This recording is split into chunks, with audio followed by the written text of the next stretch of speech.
Warga bakar pos TNI pasca TNI tembak warga.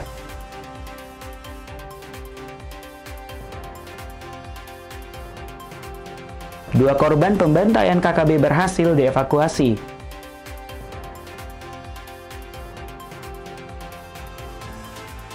Kopi Kasuari, kopi fermentasi dari hewan endemik Merauke.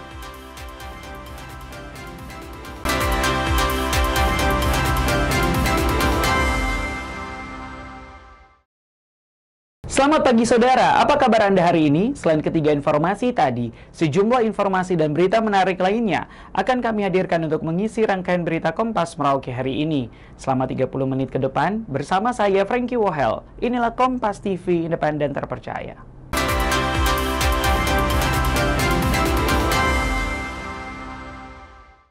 Saudara, kita awali berita pertama. Danrem 174 Aninti Waninggap Brigjen TNI Andi Setiawan membenarkan kasus penembakan yang dilakukan oleh personil TNI Satgas Yonif 123 Rejowali kepada warga yang berujung pembakaran pos TNI di Asmat. Danrem menyebut pemerintah telah turun ke Asmat untuk melakukan penyelidikan dan menenangkan situasi.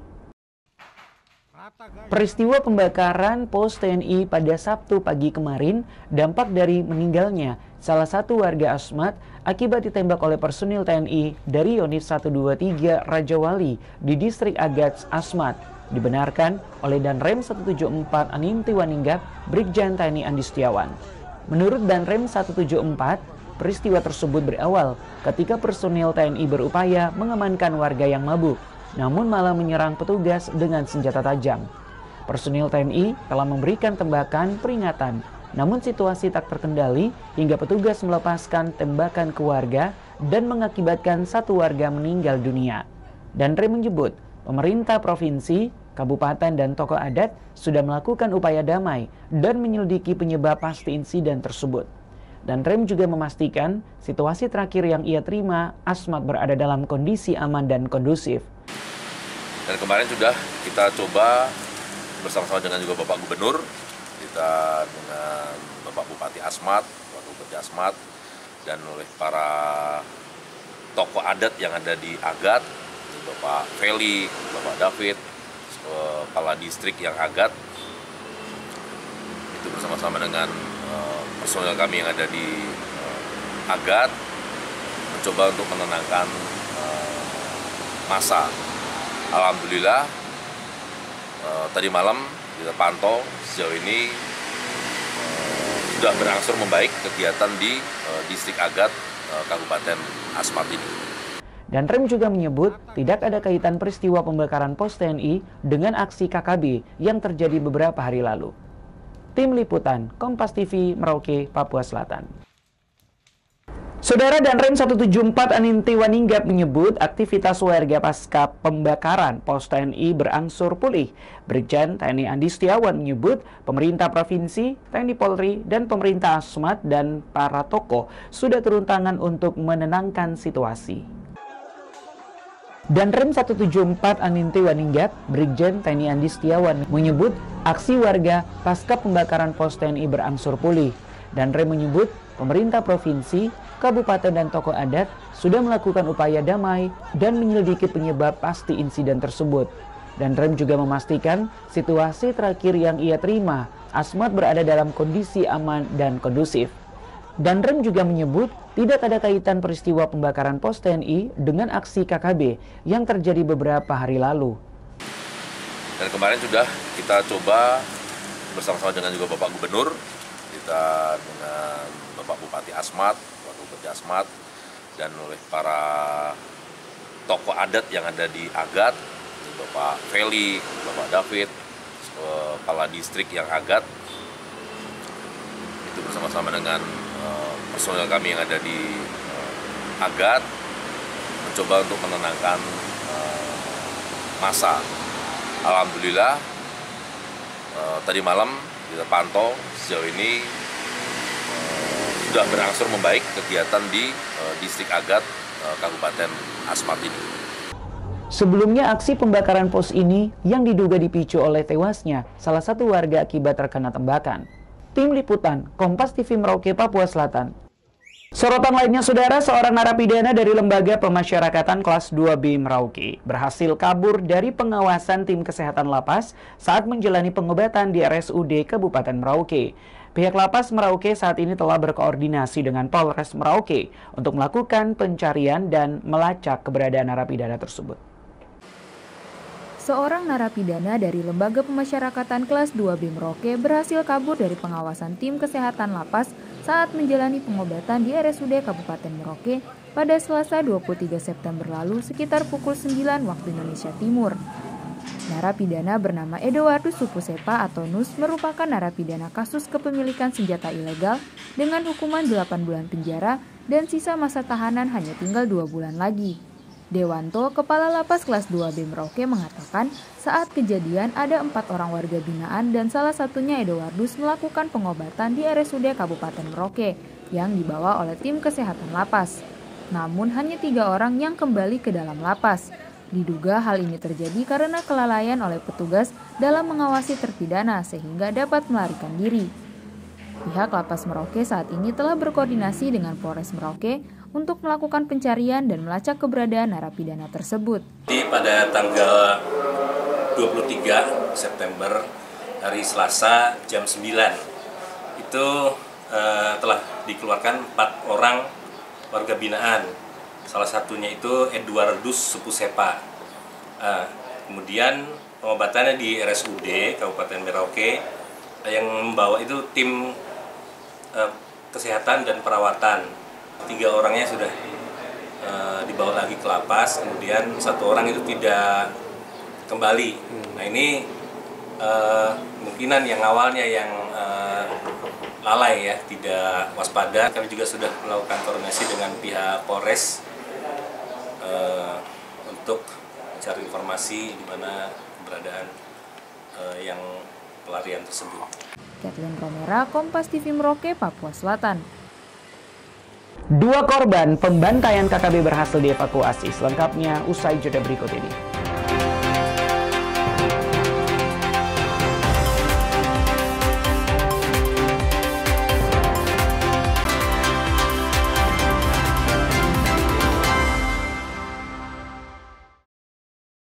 Masih bersama saya Franky Wahel dalam Kompas Merauke. Tim gabungan berhasil mengevakuasi 2 korban pembunuhan oleh kelompok kriminal bersenjata di Kabupaten Yahukimo, Papua Pegunungan. Kini tim gabungan fokus untuk mencari 3 korban lainnya. Kurang lebih 3 hari tertunda karena kontak tembak dan cuaca buruk. Tim gabungan Satgas Damai Kartens bersama Satuan Brimopolda Papua dan Polres Yahukimo berhasil mencapai Kampung Dimki, Distrik Seradala, Kabupaten Yahukimo pada Jumat siang. Tim gabungan kemudian berhasil menemukan 2 korban pembunuhan dan langsung dievakuasi ke RSUD DKI untuk penanganan medis. Kedua korban yang ditemukan diantaranya Desen Domingus asal Ambon dan Marcelinus Manek asal Nusa Tenggara Timur. Keduanya ditemukan dalam keadaan meninggal dunia dengan kondisi luka bacok dan luka tembak pada tubuh. Pasca temuan 2 korban ini, tim gabungan kini fokus untuk menemukan 3 korban lainnya. Pencarian dilakukan dengan hati-hati dan waspada karena diduga kuat kelompok kriminal bersenjata masih berada di sekitar lokasi.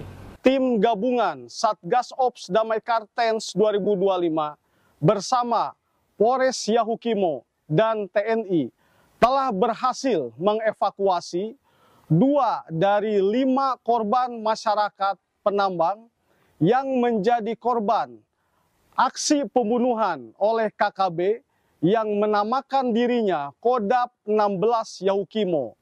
Diduga korban atas nama Desen Domingus dan Marcelinus Manek ditemukan dalam kondisi meninggal dunia. Saat ini, kedua jenazah telah dievakuasi ke RSUD DKI untuk proses identifikasi dan penanganan lebih lanjut. Vindi Rakmini, Kompas TV, Jayapura, Papua.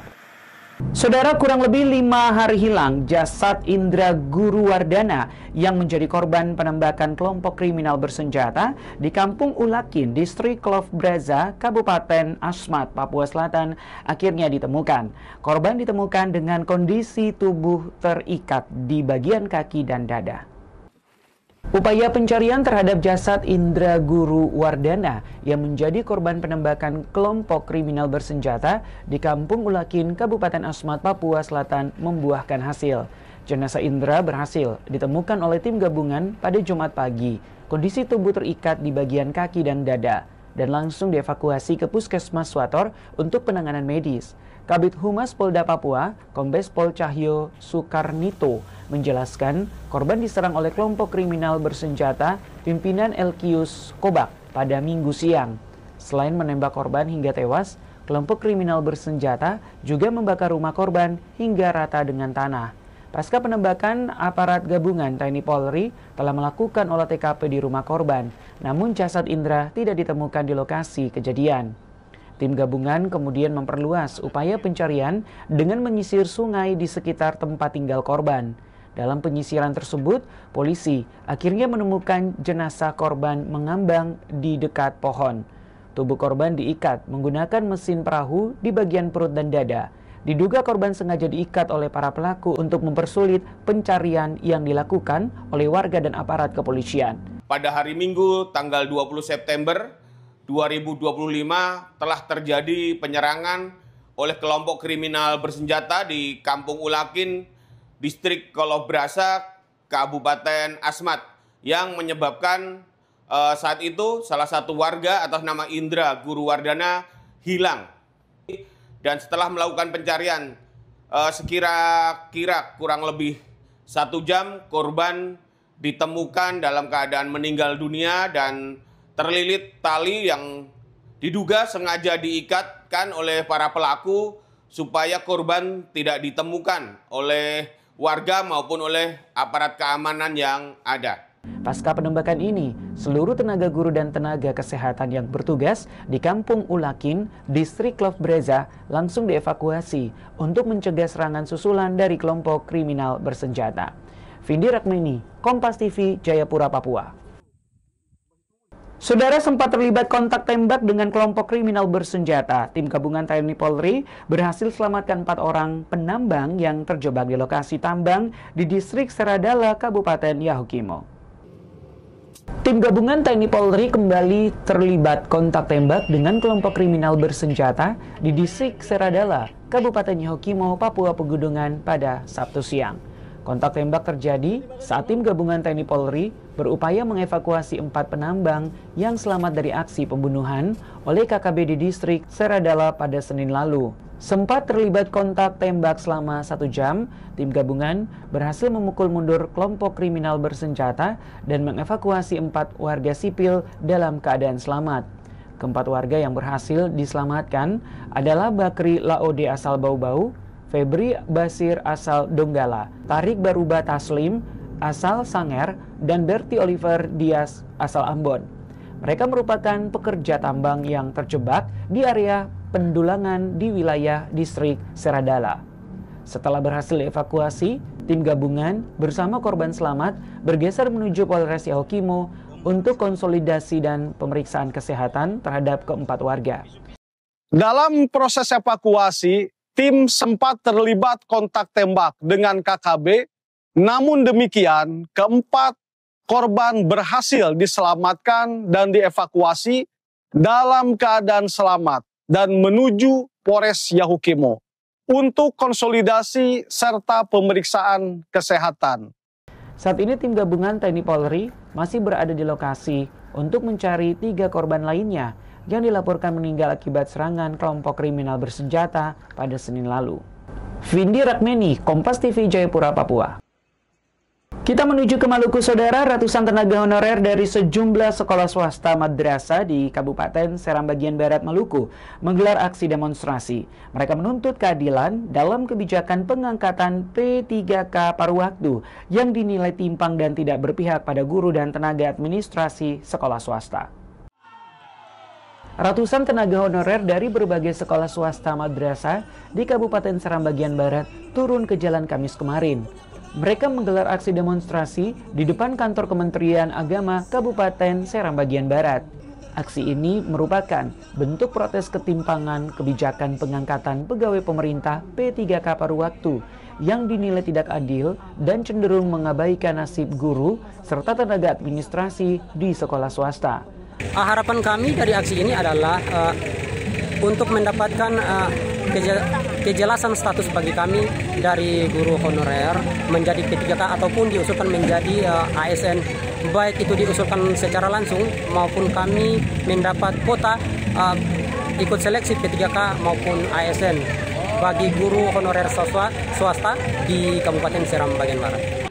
Kepala Kakanwil Agama Kabupaten Seram bagian Barat, Jafar Tuni, saat menerima peserta aksi menyampaikan Kementerian Agama hanya menjalankan regulasi yang dikeluarkan Kemenpan RB. Terkait proses pengangkatan P3K merupakan kewenangan pusat bukan daerah. Perekrutan CPNS P3K itu bukan kewenangan Kementerian Agama Kabupaten Seram bagian Barat.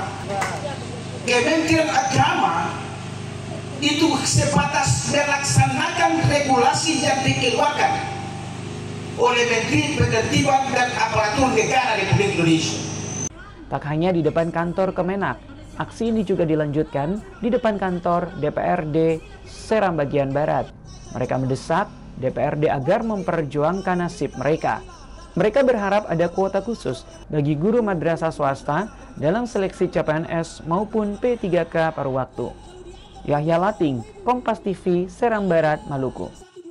Kopi Kasuari, kopi fermentasi dari hewan endemik Merauke. Selengkapnya usai jeda berikut ini.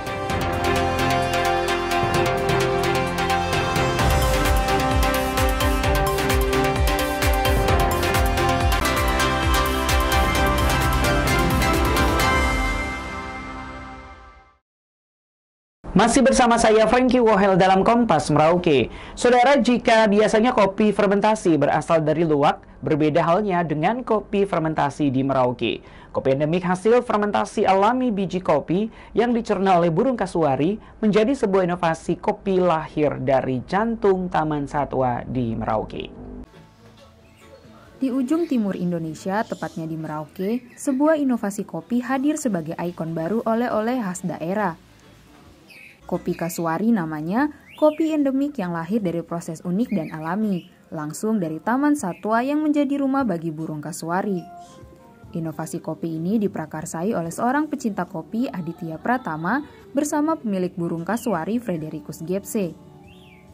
Kopi ini dihasilkan dari biji kopi yang telah melewati proses alami dalam pencernaan burung kasuari.